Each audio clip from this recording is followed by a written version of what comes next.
السلام عليكم شباب، شلونكم؟ شلون صحتكم واخباركم؟ ان شاء الله بخير. شباب بشرفكم، واحد كاتب لي بالتعليقات، تمام، كاتب لي ابو يوسف انت ايش قد تطلع؟ وايش قد تفتر بالمانيا؟ يعني شرد احكي له؟ شرد اقول له؟ لا والله شرد اقول له؟ زين، يعني لا ماخذ منك ولا من اهلك ولا من اي واحد، تمام؟ انا بكيفي اطلع اطوب، اطلع اكل، افتار، انسان حر. زين، انت شنو غاثك؟ لا والله شنو غاثك انت؟ بكيفي انا اطلع اطوب؟ انت شنو غاثك؟ يعني ماخذ منك اني؟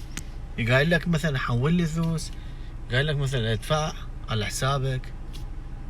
فاريد من هاي الناس المتابعين الله يوفقكم، كتبوا لي فالتعليق بشرد على هذا الشخص. فتحياتي لكم، واشوفكم ان شاء الله فيديوهات وفلوقات جديده من داخل المانيا. مع السلامه.